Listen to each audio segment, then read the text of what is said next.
Hello, everyone. You're listening to the Paradigm Shifts podcast with your host, Keisha Kruger. I'm an organization development practitioner and executive coach, working with leaders to create positive changes in the workplace using behavioral science. My personal mission? Share science-based tools and leadership insights from the field that you can use in the workplace and beyond. Considering we spend about 3/4 of our lifetime at work, there is incredible science and organizational psychology that can be used to rethink the way we work, lead, and ultimately live. Join me as I speak with thought leaders and business leaders in practice, unpacking light bulb moments for paradigm shifts. Hello, everyone. On this week's episode, we chat about the future of organization development, and we are joined by Alan Landers, who is the president and CEO of the OD and Change Leadership Group. This is a global consulting firm with consultants across the United States and partners in 5 countries. Alan has been an OD practitioner for over 43 years, starting in 1978. Very excited for you to learn more about Alan. Be sure to check out the show notes for information about his services, his company, and how to get in touch with him. Hey, Alan, how are you? I'm fine. How are you, Keisha? Good. Thank you so much for joining me today. It's my pleasure. Thank you. So OD, organization development, it's roughly got its start around the 1930s, but really took off in the 1960s. And since then, there's been some major evolutions and contributions, emerging science to the field. And you, Alan, you bring over 40 years of experience to the world of organization development. So I'm curious, what are some of the top shifts or changes that you've noticed in the field over time? That's a really good question, and something I've been talking to a lot of people about recently. Most recent development was fostered by 2 people, Robert Marshak and Jervis Bush, and they started something called dialogic OD. And it came about maybe about 10, 15 years ago, but it really hasn't hit the ground and gathered a lot of momentum until about maybe a year or 2 ago, maybe 3 years ago. What happens is there's this type of OD that's called dialogic OD, and it's based upon action research that goes back to the 30s and 40s, what you were talking about. And basically, people would come in and they would do a survey, they'd do a needs analysis, they'd do an organization assessment, and OD practitioners at the time, people from IO primarily, IO being industrial organizational psych, they were psychometricians. And so there was a lot of statistical work. And what they found is that they'd get data, but by the time they started to implement change, things had changed. And so the data was outdated by the time they started to do things. And there was research done about in the 80s that said, early 80s, that about the original research was maybe 73% of all OD change interventions failed to reach their intended goals. Well, that was it's become a myth. Actually, the real data is somewhere about 50% of the projects fail to reach their goal. And so Jervis and Robert, they started thinking, well, what was the cause of this? What was happening? And the answer was people were taking a statistical, mechanical look at change, and change isn't mechanical. Yeah.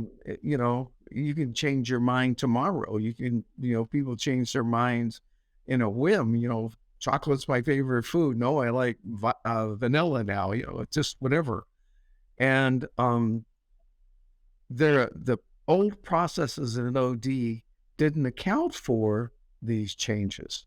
And so when Jervis and Robert started working, they created this dialogic, which is based upon getting everybody together, talking about what's going, and doing that in an ongoing way. Right. So instead of just one time gathering data, it was an ongoing process that involved the whole organization. And they use something called large group interventions, and that could be anywhere between maybe 35, 40 people to 400 people to 1,000 people. I know I was doing an intervention with Isuzu Motors of America, and we had 600 people in the room. And that's kind of what we do. We want to get everybody involved, have a stake, have a say. And I think that's the biggest change. There's some other smaller ones. Um, the emergence of IO psychology is another one. Um, and I have a lot to say about that. Yeah. Arts So and real quick before we go on, so what I'm hearing is action research that the approach to OD, focusing on more of a linear timeline, and it considers change from more of like a data point set or a data set point, and uh, focus groups, interviews, things like that, right? And it doesn't account for the individual factors of change.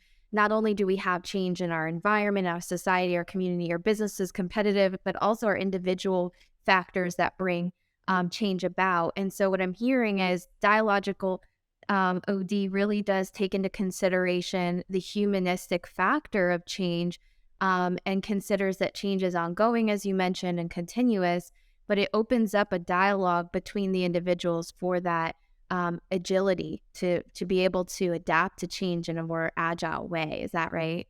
yeah, let me, it's not just dialogue, because that sounds like it's just like talking. Okay. But there's a process to it. And at the core are something called generative images. Mm. And so the facilitator, we host interventions. We don't necessarily facilitate.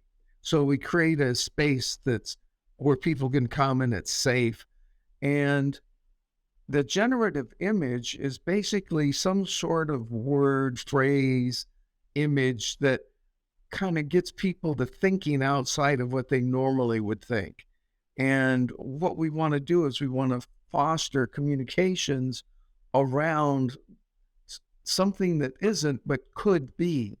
And we want to eliminate all of the restrictions and inhibitions that are existent in organizations so that people can do that. And once you eliminate those, then anything becomes possible. Then you have to sit down and say, well, anything isn't possible. What can we do? And that's where we kind of get into it. So it's not just dialogue and talking, but there's a process that's involved in it as well. And it seems like that the process and the container that a facilitator holds really supports the evolution of mindsets, which is Yes. thinking, changing the way that we think about what we can do rather than just what we do.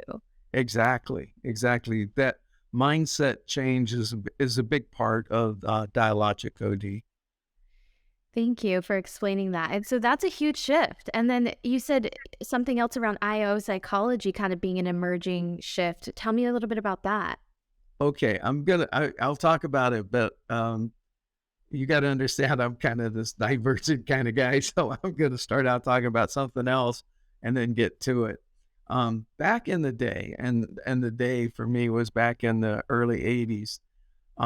HR did not have a seat at the table. There was no such thing as a CHRO. Okay, Chief Human Resources Officer. There wasn't, and so HR was trying like the Dickens to get a voice at the C level, and they didn't have anybody. So they decided they were going to add training to their thing, okay? And but what happened was about the time that HR was going to add training, IT came along and then invented something called the HR information system, HRIS, okay? And so people could go online and they could fill out the forms and all that kind of stuff that HR required. And HR said, we need a seat at the table. I mean, IT said, we need a seat at the table, not HR. And HR, and there was this clash between them. And so IT said HR should report to us. And HR said, no, IT should report to us. And of course, you know, that wasn't going to work. And I'm thinking about how that discussion would play out in my organization right now. Yeah, it's like, well, it was going on back in the early 80s, and IT was coming up with all these different forms and all these different online apps and everything. And so HR's response is, we'll get training, and training will become part of HR. And that worked. And so what happened is HR got a seat at the table and training lost out. Training totally lost out. We're kind of like underneath whatever, all the different layers. IT got a seat at the table. Okay, so what does that have to do with IO psychology? If you talk to somebody who has a degree in IO psych, you'll find that there are many, many topics from HR to training to talent management to equity, diversity, all that kind of stuff. Job design, yeah. Yeah, everything. And so as you stop and think about it, how well is one individual going to be able to grasp all of that? And they can't. Mhm. And so within IO Psych, people are now specializing. And IO Psych is, if you keep track on LinkedIn, some of the other places, they're trying to get a seat at the table. And they're trying to include everything. And my gripe with that is it doesn't work. It really doesn't work. We need to have specialists. I think psychometrics is a specialty. I think DEI is a specialty. I think leadership change is a specialty. And for example, if you think about training, there are certain one of the theories in training, if you're doing instructional design, instructional e-learning, you're creating e-learning, how the eye moves across a screen is something that you learn as an instructional designer. Does an IO psychologist need to know how an eye moves across a computer screen? No. No. And so I think trying to encompass everything is just working against what we do. I think we need more specialists than we need people. So you would say that biggest shift as it relates to IO psychology is just around the recognition or realization that specialties need to exist over general type of roles. I think that what happens is I think people need to be specialists. You're learning to become, or you are a specialist in video. Okay. Now think about it. Is that part of what you learned in your IO curriculum? No, it's something you picked up on your own because this is what you want to do. Okay. And so what happens is you still have that IO background, but now you're supplementing it with other technological skills. And I think that's how people become generalists. I think, you have something that you can do that you're an expert in, and then you add to it, supplement it by gaining other expertise. Like you said at the beginning, I've been doing this I started in OD in 1978. So what is that? 44 years now that I've been doing this. Well, actually 43 now, 45. And over that time, I started out as a trainer. Then I got into OD. Then I got into other technologies, and I'm getting into AI now, artificial intelligence. And so when you've been around that many years, you have time to kind of develop expertise. But to come out of grad school and think that you can do more than just one or two things, I think that's misleading to students. So hone in on a specialty and then pick up skills along the way, add them to your toolbox over time, but first specialize. Right. And to me, when I started, and so I have this bias, I started out as a trainer. Okay. And what was good for me at the time was that I had to learn how to do a training needs analysis. And then you ended up having to learn how to do a root cause analysis. Okay, back in the day, as I said earlier, that's where OD was. They were looking at root cause analyses. And so it was the the move from training to OD and the different kinds of analyses, I go, oh, I get it. And so what happened when you do a training needs analysis, the scope is limited to a particular job or an element of a job. When you're doing an organization assessment, it's much, much bigger scope. You're looking at a number of jobs across a department, maybe even a division. But that's for me. I started out as a trainer, and eventually I saw similarities between that and OD, and standing in the front of a group and facilitating, as opposed to working with a group of people, a T group, therapy group, and helping people kind of uncover what's going on in them, helping teams work more effectively. So I went from learning theory to group theory to organizational theory. And, of course, over 4 decades, you kind of get pretty good at some of them. Yeah, it seems to me like the skills required for the action research approach in an OD practitioner versus the skills required for a dialogic approach would be much different and need to evolve. And so I'm curious, are you also seeing education support that evolution for OD practitioners to upskill in those different areas, such as facilitation, right? That's a huge one for dialogic OD. We don't, it is a facilitation, but it's a particular type of facilitation. Trainers, when they facilitate, they have a training objective. We're trying to achieve this particular skill set, okay?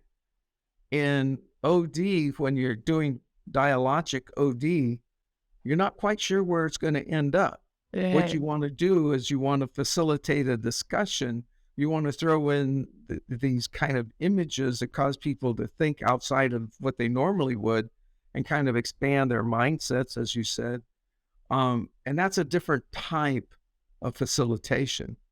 It kind of falls in that genre, but it's a different type. It seems like it's almost a different type of person too, in my mind, because if someone who has more of a fixed personality where they want maybe a certain outcome versus someone who's more open to change, that openness to change personality trait would be maybe more supportive of that type of facilitation and that approach.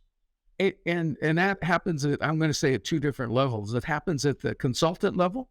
So you have some consultants. I was talking with a guy the other day who is a psychometrician, and he just thought the idea, well, wouldn't you want to have statistically valid data to support the actions that you're going to take? And how do you argue against that? You say, of course, Yeah.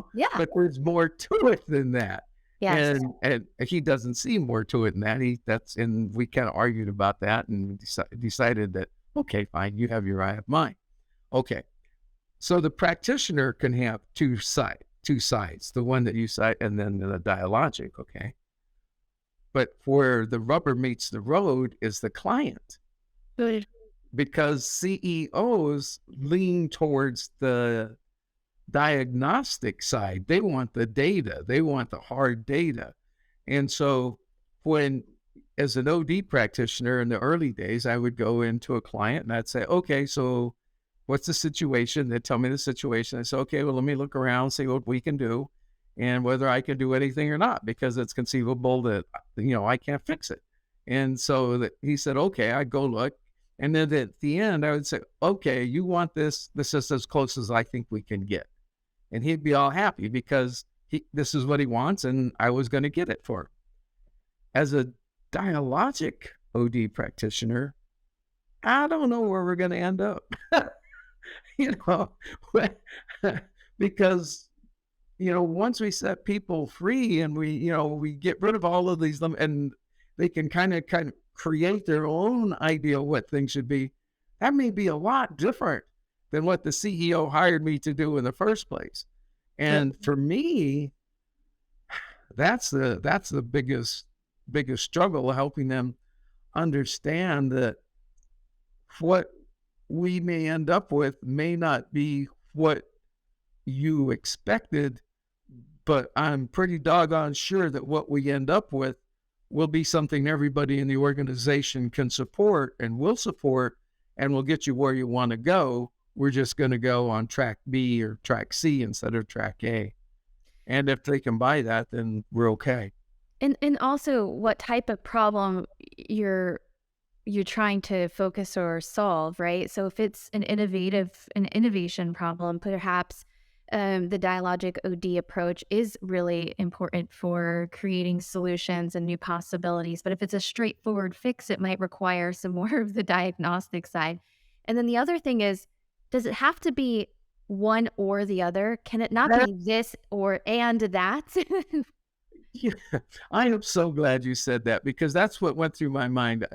I've spoken with Jervis a little bit, Jervis Bush, and I've talked with some of the other people, who are into emergent OD, which is kind of, if you talk to the people from emergent OD, it's kind of a predecessor to dialogic OD, and if you talk to the people from dialogic OD, it's kind of an offshoot. I mean, the field is full of people like that. Anyway, and they used to say, no, it's one or the other. And I can't believe that, like you. I mean, it's really, so I think there are times when you have to do things this way and other times when you have to do things that way. One of the big concerns I have, if which methodology do you use, has to do with culture change. Okay. So culture is kind of it's a nebulous kind of a thing. There are people say you can go into a room and look at the artifacts and kind of determine what a culture is, and okay, fine. And there are others that say that it isn't, that culture comes from informal kind of talking with people, working with people, and learning by observing, and you become enculturated. Okay. And if you're trying to, from my perspective, if you're trying to change a culture or make a culture more open or more receptive or more whatever, that involves a whole lot of talking to people about what they believe and what they think. And one of the most difficult things you could ever do is change somebody's beliefs. They're ingrained from the time we're a little kid. We get certain beliefs that we hold forever. And trying to alter those, change those, open people to different ways of thinking about them, that's really, really hard. Um, and if I'm going to work with a client on that topic, I will tell them how hard it is, and we'll do some activities on there just so they can see themselves how their mindset, their beliefs are pretty much cast in stone. And now we're going to change how people think in your organization. That's going to be difficult. And that's where, we'll go toward a certain direction, but it'll be very idiosyncratic what we come up with. Yeah, it's hard to get people to subscribe to something that they're not on board with, right? Exactly. Yeah. So just want to go back to the seats at the table. We talked a lot about the Good. OD practitioners, the trainers, the IT, HR, IO psychologists, but focusing on OD practitioners and their seat at the table, what would you say is the most important role that OD practitioners play today in an organization?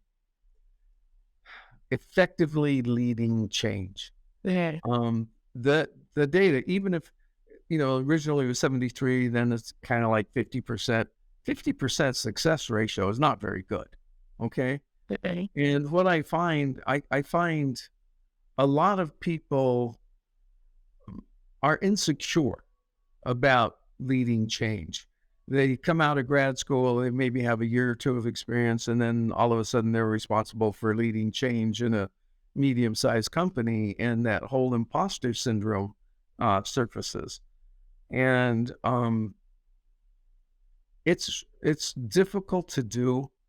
And I'm an old guy, I've been around for a long time, and so you're going to say, well, you have an old man's bias, and no, a lot of people I work with are very young. I like staying up to date with what's going on, how young people think. Um, but leading change is very, very difficult, and you have to have confidence. I mean, think about it. what kind of moxie must somebody have to go into an organization? I'm going to change you. I'm going to fix you. I mean, that's ludicrous. You know, Or I'm if going to help, like, I'm going to guide you to adopt this tool. That's something that you've never seen the value in before, right? right. I mean, Right. it's like you got to have a lot of moxie Mhm. to make something, to think that you can do that. And one of the tenets of the OD practitioner is humility, Good. and to know that you can't do anything by yourself. You can't. You've got to have people on board, and you've got to help. I'm not a great psychometrician. As a matter of fact, I'm kind of lousy at it. But I have people who I can hire who, I understand the theory. I understand what I can't do it, but I understand how it's supposed to work. And so I'll hire somebody who is a PhD psychometrician with 15, 20 years experience to work with me when I need that kind of skill. And that's the kind of, you can't do it by yourself. You're going to have to go and get somebody who can help you. Maybe there's somebody who's a better facilitator and better industry knowledge. Mhm. Um, you know, I've been reflecting on this quite a lot lately because 2 years ago, I helped the firm that I work with deploy an LXP, which is a learning experience platform similar to LMS, but a little bit more customized to the learner for those who are unfamiliar.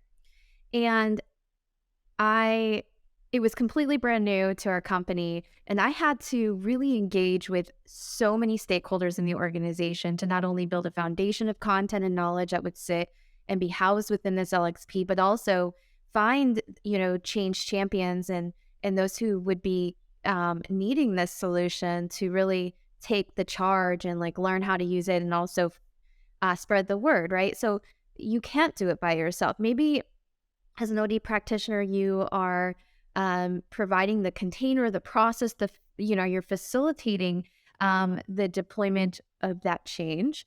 But you cannot do it all by yourself. And also, I think the consequence of trying to do it all by yourself is that you miss out on all of the really good opportunities that could come from input in that early stakeholder engagement when you are facilitating change. I'm rolling out a new solution for our company now, and I think about all of the individuals that are supporting the development of our career pathing solution. I don't know specifically what this individual does in their role, but they know, they're the experts. And so why not tap into that? So I think that's such a great point to make.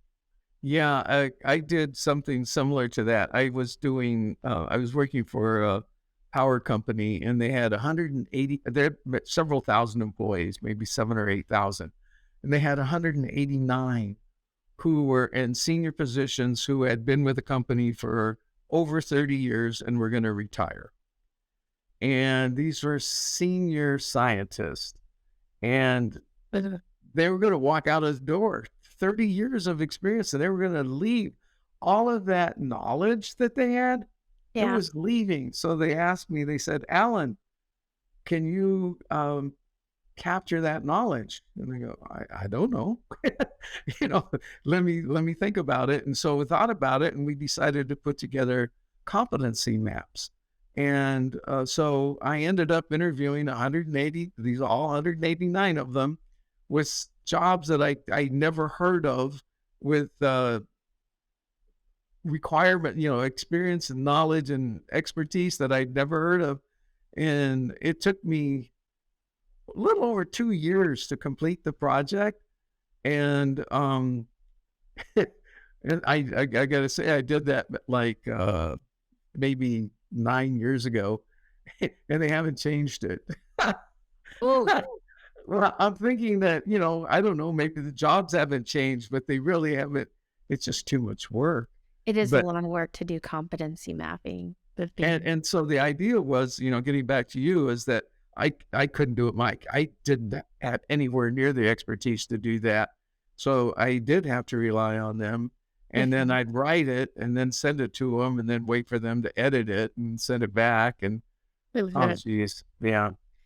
So, just a little shift here for business leaders that might be listening. Describe the value OD brings to the workplace. I know we talked a little bit about the role that OD practitioners can bring around effective change leading, but what value does OD bring to the workplace? Maybe you can share an example or perhaps a story of when OD's value maybe was realized when you were doing like consulting. The value is getting things to work smoothly. Okay. So let's take a process, number of steps in the process. If one of those steps doesn't work, the process stops at that point. Okay. And then beyond that point, people are dysfunctional and start blaming everybody else. That creates a negative culture because people are blaming everybody else. And it affects the productivity, it affects the quality. So when you have happy people doing things the way that is optimal, productivity goes up, quality goes up, sales go up, and that affects your bottom line. Okay. It doesn't take you as long to do things, and you're not trying to figure out what's going wrong because somebody didn't do something they should have done. Okay. So the idea of helping, I call it organizational effectiveness. It's really not OD so much, but Oh, my job is to help organizations be more effective. Okay. And there are a lot of things that I do to help them. What was the other part of that question? The value. yeah, Can I give you an the example? value. Yeah. So you've probably heard about people who step into frontline supervision, how they have, maybe especially in the union shop, because until they became a supervisor, they were labor. And when they became a supervisor, they were management, and labor and management clash. And I remember I'm working with this company. I won't mention the name because it's not a great story. But I remember the leader of the union, we were talking because, they wanted me to create a training program for frontline supervisors with the goal of changing the culture so that the frontline supervisors weren't jerks. Okay. Essentially. Because their thing is, well, management, labor sucks, management sucks, and so we're gonna continue that, whatever. And so I figured if I'm going to do that, I'm going to have to get union support, because if I don't have the union support for this, it ain't going to work. So I'm meeting with the union president, and the union president was happy to meet with me and all this kind of stuff. And he goes, I have one dream, Alan. And I go, oh yeah, what's that? He says, one day, I'm going to stop the name of the company. It's going to stop. All right. The company is like a Fortune 10. Okay. So I'm not going to tell you where the company is, but it has a big union, and he wants to strike one day to stop the whole thing. That's his dream. Okay. And I'm going, well, that's not shared by anybody else, but that's what this guy wanted to do. And I'm going, well, that's not productive. Okay. And so I had to kind of get his attitude changed, and, and so we were going to implement something called self-directed teams, and the teams were going to be able to do things, make their own decisions. And of course, the unions say, no, that's management's job. They make the decisions. And I'm talking to him. I go, who knows more about doing the job than you? Does the supervisor know more about how to do X, Y, Z, or does the guy who's doing X, Y, Z know more? And he goes, of course, the guy doing X, Y, Z. I said, of course. So why shouldn't the guy doing X, Y, Z have a say in how X, Y, Z is done instead of some guy somewhere else? And with that logic, I kind of got him up for it. He says, we can have a say in how the work is done. That's what I'm trying to get you to do. And so that was part of it. And then getting people to change their attitudes about labor and management, that look, we're trying to accomplish the same thing.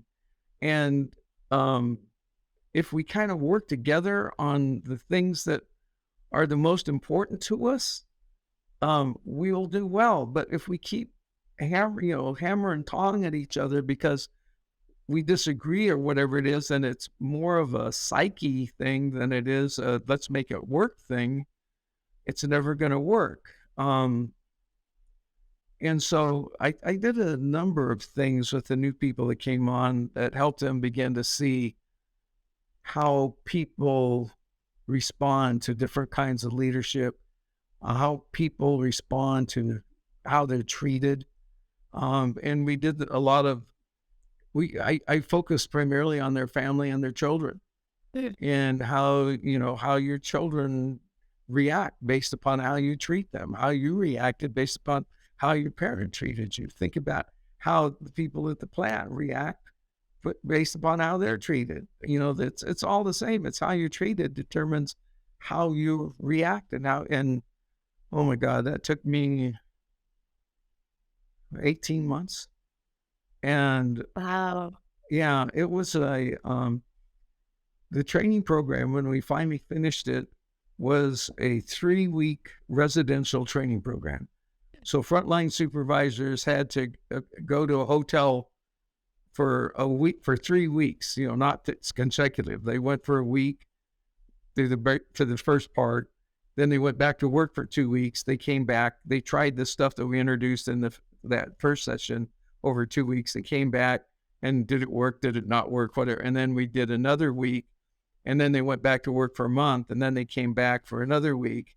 And that last week, there's a whole lot of personal assessment, self-evaluation, self-awareness kind of stuff. And that last week, the last 2 days, I brought in executive management, the people who hired me to come in and do this. And I brought in the families. So the wives and the husbands and the children were there. And I still get emotional about it. There was this little girl who stood up and was holding her dad, around the waist, and she said, "Thank you for giving me my daddy back." And wives and who said, "You saved our marriage." And Wow. it was just powerful stuff that they continued. And I don't know if they're doing it now. It's quite a few years ago, but they did it for about 5 or 6 years. And they'd call me back every now and then to kind of help with the trainers. But the hardest part was teaching people how to facilitate because, a regular trainer just couldn't do it. You had to, it went back to the days of T group and all that kind of stuff. So Talk about whole person approach. I mean, that's why I love our field so much because yes, we help organizations around effectiveness, but we could change people's lives that extend beyond just the workplace and it help with relationships and just so many other things. So thank you for sharing that story. oh, you're welcome. I'm glad to do it. So as OD becomes more widely known and more accepted, I mean, we're seeing that kind of, I see it at least, maybe you have a different opinion. I see OD kind of being more prominent. I see more jobs posted for OD and Iowa psychologists and org practitioners. What possibilities do you imagine are out there for those in the field? I think the best way for an OD practitioner to start out is to get a job in training. And that's a route that I feel, and it's worked for me. But the reason that I think so is because a lot of the skills that you need as an OD practitioner, the skills, not the knowledge, but the skills, are congruent with a lot of the skills that an OD practitioner needs. And so being a good trainer can help you be a good OD practitioner. You still need the theory and all that stuff in OD, but some of those skills carry over. I think that's the best way to get in. Some people get in through HR and they become, what do you call it? Talent, whatever it is. They get in recruiting and that gets you nowhere. It really doesn't. I believe that a really good IOOD practitioner needs to get into a job, whatever it is, look for problems, and they will see them, and then try to find ways to fix them. Good. You're not going to get permission. You just need to kind of find ways to fix them. And if you can fix these little problems that exist, um, people will come to you with more problems. And that's really what you want. You want people to come to you and say, hey, I've got this thing going on. Can you help me? And you say, yeah, sure. Let's take a look. Okay. Actually, I say, I don't know. Let's take a look because I don't know if I can help I don't you. know. But I think what's going to happen, I think that there are so many changes going on right now, so many changes that if somebody can be good at it, and you need to have a process. It's not linear, it'll loop, okay? But you need to have a process that you're comfortable with. And from the very first, when I started in this, my mentors, and I had some really great mentors, some of the early guys in the field, they said, Alan, trust your process and trust the people in the process. And I've done that. There have been times when I was kind of over my head, and I would go to my mentor and like, trust the process. And so I have a workshop that I offer. I think you may be aware of it. It's through the Peter Drucker Graduate School of Management. It's in OD and Change Leadership. And one of the tasks that participants have is to create their own change process. We review about 7 or 8 of them. There were maybe, I don't know how many, there are tons of them. But I say, okay, look, here's 7 or 8 that are most popular. Based upon what we've learned, based upon what you know from your experience, create your own process. I want you to have your own process, and I want you to be able to follow it. And that way, they're following something that they believe in, that they created. It's theirs. It's not somebody else's. Okay. And I think that once OD practitioners get to the point where they can do that, where they understand the process, and that, they're going to go up and down, it's going to go left and right. But as long as you have this overarching process that's going to guide you, you'll be okay. And as people become more proficient and not, that imposter syndrome kind of fades, they will move up in organizations and people will listen to them. I got called a lot in organizations because I fixed problems. I remember the performance management system, our performance appraisal system at this one big bank I was working with was terrible. I'll ask you a question. You've been performance appraisal. Okay. So what's the largest scale? You know how they rate you from 1 to 5, 1 being terrible, 5 being wonderful. What's the largest scale that you've ever seen? Well, it's interesting you bring this up because I'm actually tasked to redesign our performance management system at our company as well. I have not seen personally over 5. Now, in my research, I've seen it go up to 10. That's the highest. You know what the highest I've seen? What? 1,000. What? 1,000. How? Okay. Yeah. How? Okay. I couldn't even imagine getting that adoption. From 1 to 1,000. What do you rate this on this criteria? Okay. All right. So what happened was the people they called it a 3-point scale. Okay. But, it was like 1.005, 2.278, 3, because, they were having a hard time differentiating between a 1 and a 2, a 2 and a 3, a 3 and a 4, 4 and a 5.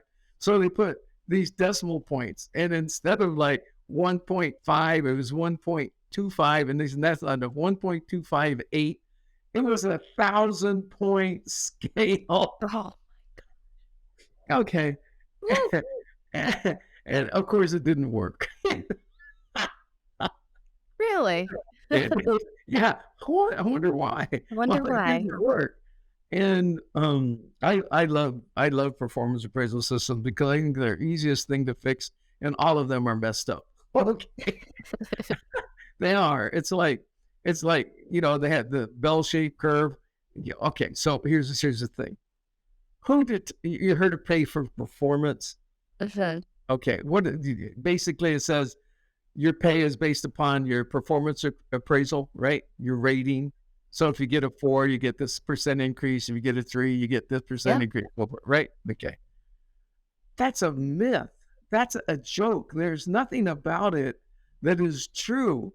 And the reason I say that, it's built upon a myth. And the myth is this. Okay. Somebody in finance at the beginning of the year, right now, maybe in the last 3 months, sat down and determined what the Budget. personnel budget would be for your company and what the overall percent of increase the salary increase people would have. So they said, all right, we have a salary increase of 4% budgeted for this year. Okay. Mhm. So if you're a manager, you've got, you take everybody's salary, you got 4% of that, you got, and that's what the scale is. So then there are some companies that said you can only have so many 4s, so many 5s, so many 3s. And now your decision is, who do I screw? Because what happens is you can have everybody be really, really good, and you want to give them all the highest percentage, and you want to give them that 4% increase, you know. But then management is, well, you can't give everybody the same increase. That's just not right. Some people are better than others, and I'm going, what if they're not? you know, I've had really good people work for me, and I would tell them when they come, I said, my job is to give you as much money as I possibly can through our merit increase thing. Okay, so just trust me. I'm going to give you as much as I possibly can, but we got all these rules and hoops and everything else. Anyway, so I separate pay separate pay from performance appraisals So and then performance. what do you align pay with then?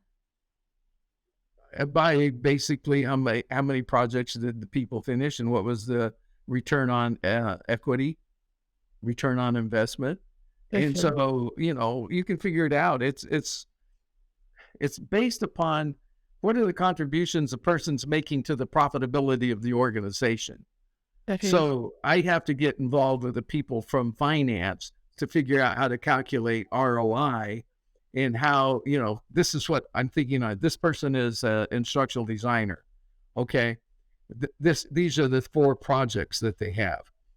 Um, this is how we think the successful completion of these projects contributed to the bottom line of the organization. And then I'd have some guy with finance sit down and ask me a bunch of questions, and we'd sit down with the person and try to figure it out. It's a lot more complicated, but after you've done it 4 or 5 times, it's kind of easy. It's Yeah. just getting it started, and so intimidating, people don't want to do it. But anyway, I think if you try to think about the last performance appraisal, how many people do you have people reporting to you? I have one. Okay, so that's easy. You got one person. What about somebody who has 10? 10. It's a lot. Mhm. Yeah, can they really do a performance appraisal on 10 people? Monitor the person's performance over the year, write it up, take a little notes, give little hints, no, they don't have time. Why? Because even with your one person, I'll ask you this question. Do you have more work than you can handle?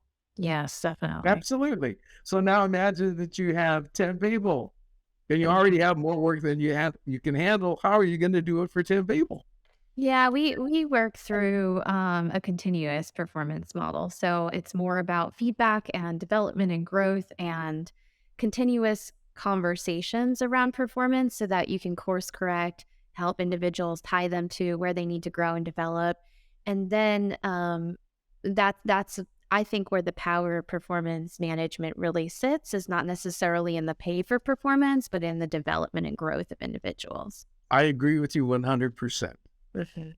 My only caveat is If somebody has 10 direct reports, how well are they going to be able to do that with with the workload that is already more than they can handle? You and I need to take this offline and have We'll a take it offline. conversation about Yeah, this. Okay. because I can already start thinking about like span of, control Yeah, and like how many people exactly. should really be on a team. Because if you don't have enough time, then maybe you have too many people Yeah. that you're managing. Yeah. But without really planning, we've kind of moved from the past around OD, the Yeah. present, and then I'd like to kind of take it to the future for just a few moments. Moving forward, OD has an opportunity to innovate and progress as a discipline. And so I'm curious, what in your opinion does the future of OD look like for both practitioners and organizations? Now, I know that's a huge question to ask, but you've kind of been through quite a few different evolutions of OD as we've talked about. So what are your thoughts around the future? Okay. So I told you that I'm all into AI, artificial intelligence. Okay. So if you think about what does an OD practitioner do? Basically, ask questions and kind of put together, look at the responses and kind of figure out, make sense out of the responses, right? Okay. You know who does that better than a person? Computer. Uh-huh. And what's really interesting is that there are applications out there, artificial applications right now that can analyze conversations. So, they analyze this conversation between you and me. They can extract the key thoughts, key themes from your side of it, the key themes from my side of it, and kind of put together a summary of mine, a summary of yours, and a summary of ours. Okay. Mhm. And kind of, if we program it to give us suggestions on how to could move forward, it would do that. And computers do that a lot better than people because people get hung up. There's this thing called processing content. Okay. Process is what we're doing right now. It's like the the conversation. Content is what's being said.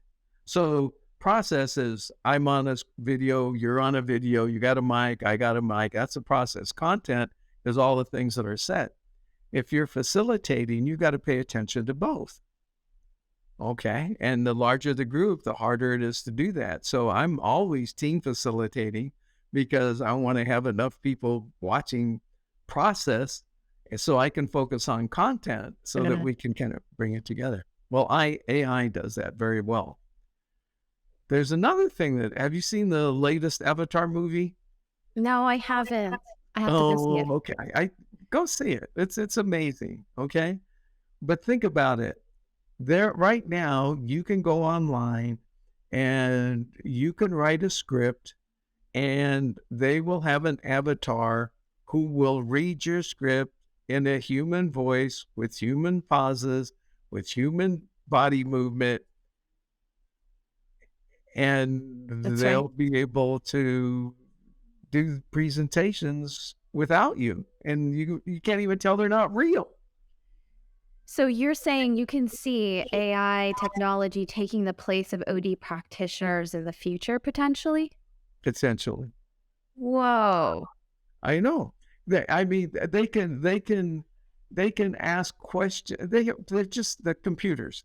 They're just, you can program them to like the eye movements, head gestures. They have software apps that interpret that. Okay, what does it mean? And and the tone of voice, inflection, interpret that. What does that mean? Okay, Okay. and my thinking is computers will probably be able to do that better than humans. The only problem is humans don't want to interact with something that's not lifelike. And that's why I suggested going to Avatar, because you'll see that in another 10 years, it's going to be very, very lifelike. And So there are, go ahead, I'm sorry. so what space does that leave for OD practitioners then? I think that, well, why am I into AI? Okay. I want to know what's coming. I want to I want to be ahead of the curve because somebody has got to do the programming. Somebody has got, I for example, when IT was trying to take over HR, they were doing it from an IT perspective. HR was all over. No, no, you can't do it. You got to. And so they finally eventually worked together. Okay. And that's what's going to happen, I think, with AI and OD. They're going to have to work together. Look at how much training is done online now. Okay. What if, what if a group could be hosted? I'm not really big on the metaverse. Have you seen those artificial hosting? They're ugly, and they're not very real. And um, I just think that we as OD practitioners are going to be aided in interpreting conversations, communications by artificial intelligence.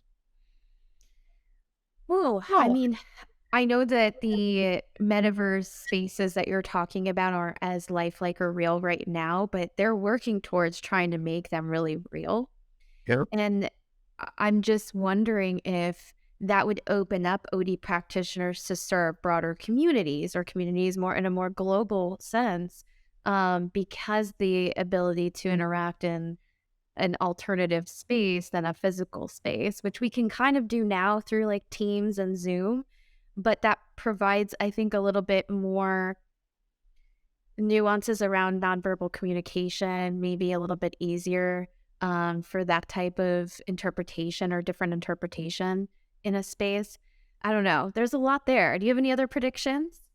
Um, I think that I think the field of IO is going to have to reduce. It's too broad.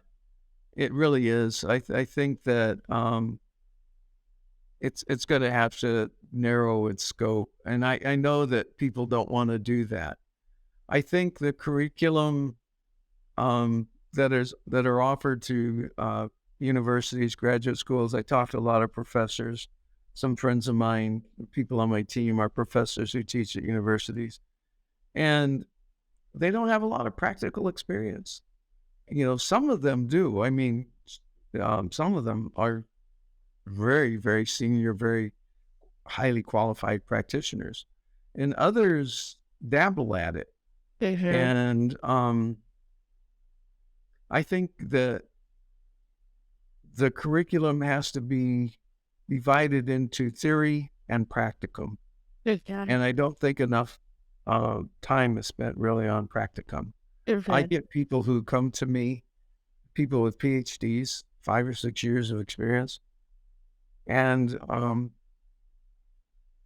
they don't know how to do some of the things that I would think that they should be able to do. Um, It's that translation from theory to application that's kind of yeah, missing in essence. and I think that really that whole practicum thing needs to be added to the curriculum of ODIO practitioners. I just don't think it gets short shrift, and it needs to be emphasized, I think. But you're talking to an old guy, right? I've been around the block, and so many. I'm at the point where I think people are going to want to stop listening to me because that was then, this is now. Well, one more Um, question for you because I'm not done listening to you. This is true to the concept of the podcast paradigm shift. So I asked this question of all my guests. So, what is the most recent paradigm shift that either you've experienced, whether it's related to this work or something outside of that, maybe on the horizon? it has to do with my practice, my personal consulting practice. I About a little over a year, about 2 years ago, I decided I wanted to create an incubator, a consultant incubator. You've heard of business incubators? Mhm. It's you bring, have create a place, and people come in and they start their business. You have people help them. Well, I wanted to create a consultant incubator. That was my goal, to bring people in and teach them the business of consulting. And I thought, maybe I'd get newbies and help them. Um, that didn't work.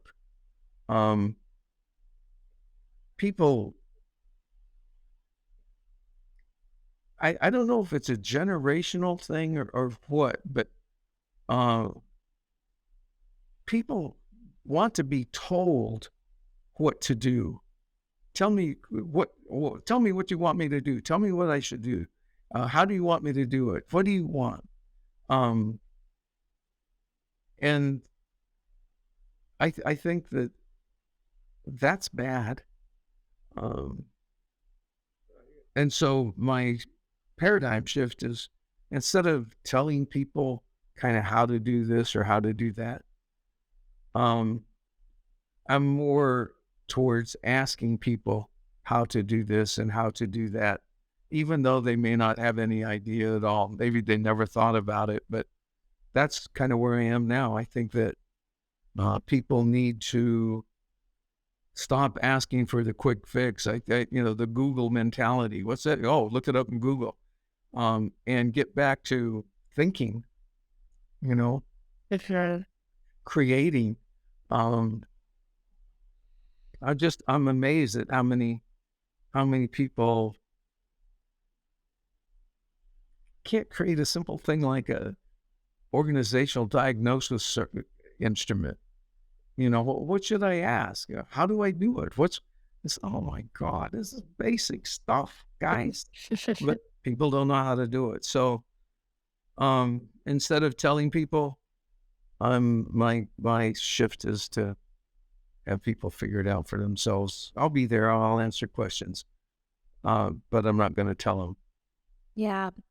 Thank you for sharing that. One of the most powerful concepts or techniques that I have seen help in supporting shifts from dependency thinking to more independent critical thinking has been, like you had said, inquiry, the power of inquiry, right? And asking powerful questions. Really routed to coaching, but it really does support and putting the question back on the individual and helping them. I'm there, right? I'm there as a supporter to help you think through, but you need to also challenge your assumptions, come up with your own independent solutions or potential solutions for the problem. And so I've seen that help and support shifts when there are individuals who are more dependent on someone else or something else for an answer. So I really appreciate you sharing that. Mhm. I think there's people will. I'm interviewing some people who join our firm, and um, that I ask them. Actually, we had a conversation around, if you have questions and I give you the answer, who does the thinking, you or me? Good. And I'm not interested. If I'm doing your thinking, then you become hands. And I don't want hands in my company. I want thinkers in my company. So, that's kind of where I come from. Powerful. Thank you. Well, Thank you so much for that, but also for walking us through the past, the present, and the future of OD. And I'm really excited to share this with listeners and to get feedback. And thank you so much. I appreciate all of your it's, time, energy, and expertise. it's been a pleasure. And I look forward to talking with you about the performance management system. Performance management. You got it. Thank you so much for tuning into this week's episode. If you enjoyed this conversation, don't forget to leave a review, rate, and subscribe wherever you're listening. If you know a business leader in practice or friend who you think would be interested in this episode, please consider sharing it with them. I am so grateful for your support. For more updates, you can follow us at Paradigm Shifts Podcast on Instagram. See you on the next episode.